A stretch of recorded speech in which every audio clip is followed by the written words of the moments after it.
At ayun na nga mga katito, Tito Big Nulup TV nagbabalik.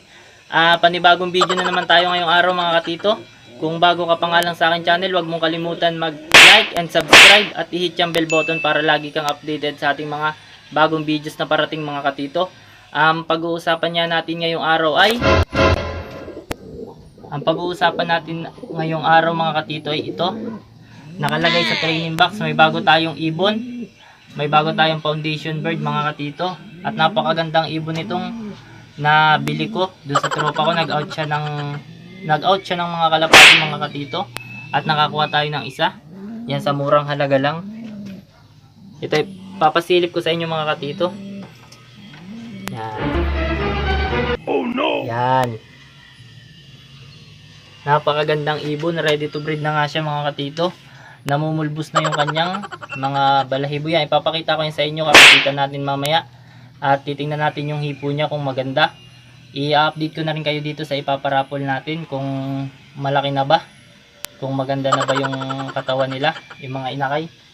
Kung hindi pa naman sila natuka, maliit pa, mga 14 days pa lang sila mga katito. Yan, ito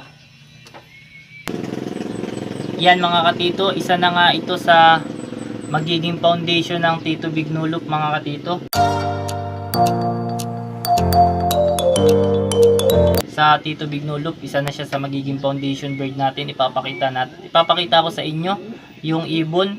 Napakagandang ibon ito mga katito. Yan, pati yung isa natin na kagahapon, yung nilagyan natin ng fake egg, nililimliman na nga sila ngayon.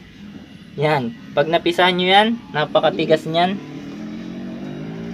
Ayan, nililimlima na. Ayan, ipapakita ko sa inyo mga katito. Isa-set up ko lang yung camera ko.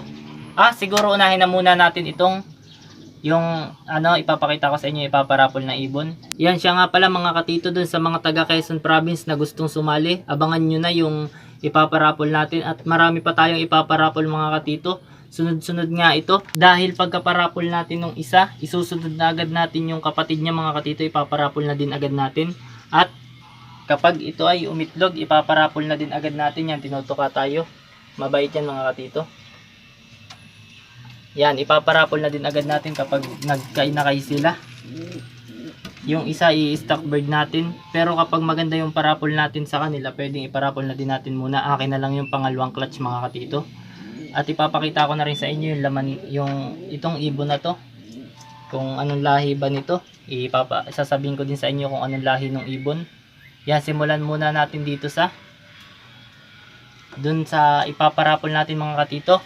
Pero bago natin simulan, intro muna tayo.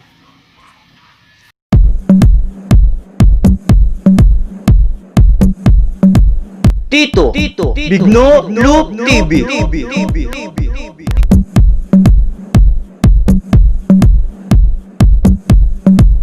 Yan mga katito, i-update ko muna kayo dun sa ipaparapol natin na ibon mga katito.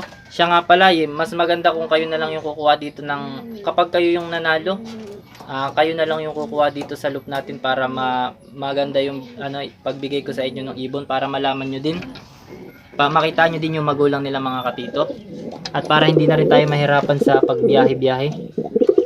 Yan na, ito yung ipaparapol natin. Ilabas na lang natin sila para mas maganda yung para mas makita ninyo yung ibon. Ayan mga katito. Yan, ito yung ibon na yung inakay. Yan, ito yung inakay natin mga katito na ipaparapol. Yan, ipapakita ko nga sa inyo. Isa-isahin natin. Itong isa ay kita na siya mga katito, blue bar na white feather, white flight mga katito. Kitang kita na yung kulay niya. Yan, ready na siya pang raffle natin. Yan mga katito, kita nyo naman. Sino kayang mananalo sa parapol, at may singsing na din siya. Ayan yung singsing niya. Yan, ito. Yan, gandang ibon. Blue bar na white flight. Itong isa, ito yung laging ang tuka ata ay tubig. Mas marami yung tubig mga katito. Yan o, tingnan nyo. Yan, dami niya laging tubig sa na pinapakain ng nung inakay. Yan. Gandang ibon mga katito, gandang inakay nito. Ito. Yan. Gandang ibon mga katito, balik na natin sila. Balik na muna natin sila. Yan ngayon mga tito. Yan mga katito. Bago natin silipin yung bago nating ibon, hawakan muna natin ito. Yung nanalo ko ng NMAX, kung pwede na siyang i-breed para maisabay na rin natin siya sa parapol para sunod-sunod na yung parapol natin mga katito. Yan, kukunin ko lang. Kukunin ko lang ibon.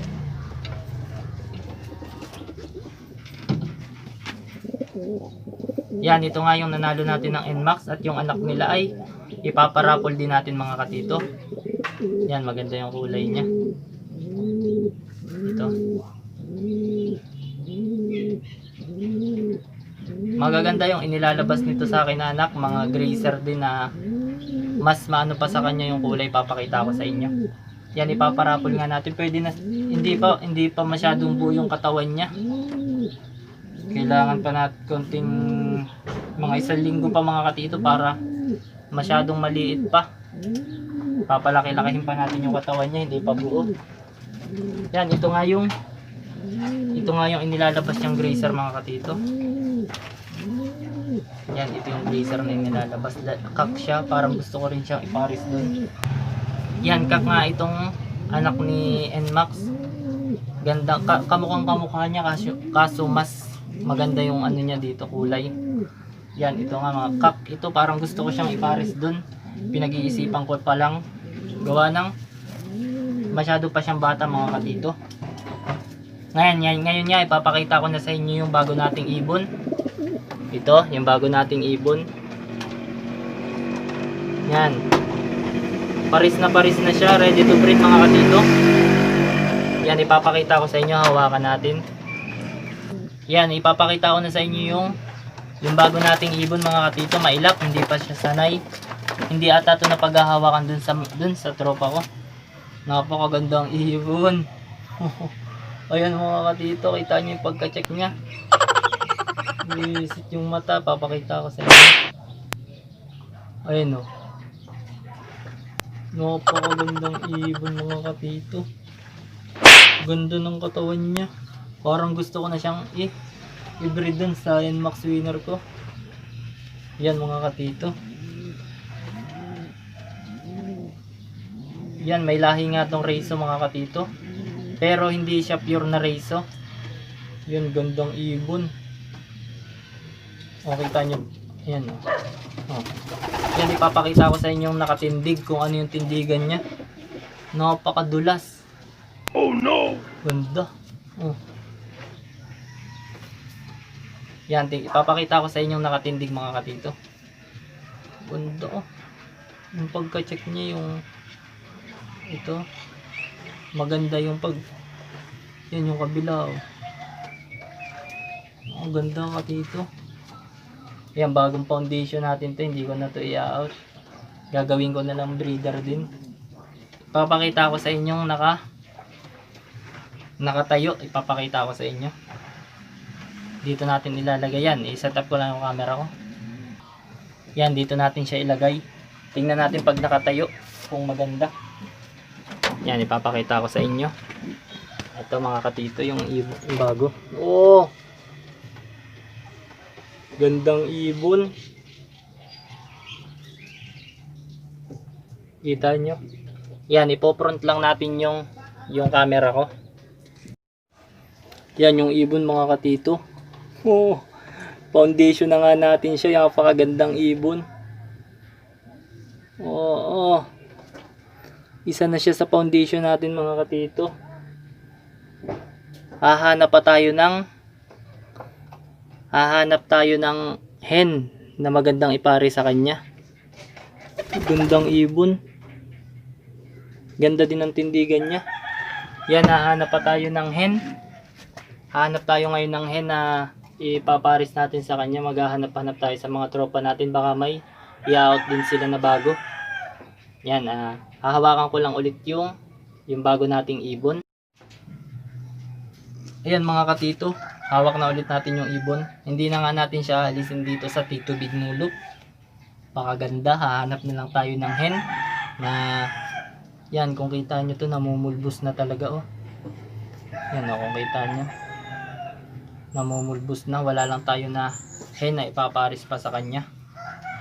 Yan oh, ang ganda. Napakagandang ibon nito mga katito. Para tuloy gusto ko na siyang ipares dito. Sa nanalo ko ng NMAX, titingnan din natin kung magkakaigi silang dalawa. Yan, kung magkakaigi sila, sila na lang muna yung pagpapares natin para sa parapol. Kasi to ready to breed na to. Siya mga 1 linggo pa mga katito bago natin i-breed. Konting kondisyon pa sa kanya. Hindi pa buo yung katawan niya, hindi katulad nito. Buo na yung katawan niya. Yan oh. Gandang ibon. Yan, may lahi siya na reso, pero hindi naman siya pure na reso. Siguro konti lang na lahi. Labo-labo na yung lahi niya. Yan, dito na nga muna natin siya ilalagay dito sa isa nating kulungan para hindi siya awayin. Hindi pa siya sanay dito sa kulungan natin. Yan, dito natin siya ilalagay. Tingnan natin ulit. Napakaganda pag tinitingnan siya, napakagandang tindigan niya. Kita niyo ba mga katito? Napakaganda ng tindigan niya. Yan. Ganda mga katito. Yan mga katito, na ipakita ko na nga sa inyo yung bagong ibon natin at yung ipaparapol natin. Bago tayo magtapos mga katito, magsha-shoutout muna ako. Shoutout ko lang yung magandang katipan na si Elmira Paquibo Tabines. Shoutout ko din si Kalapatidos, Loop TV, Ismags, Pigeon TV, Dark Angel Loop TV. Mga katito, yan. Hanggang dito na lang mga katito. Salamat sa panonood.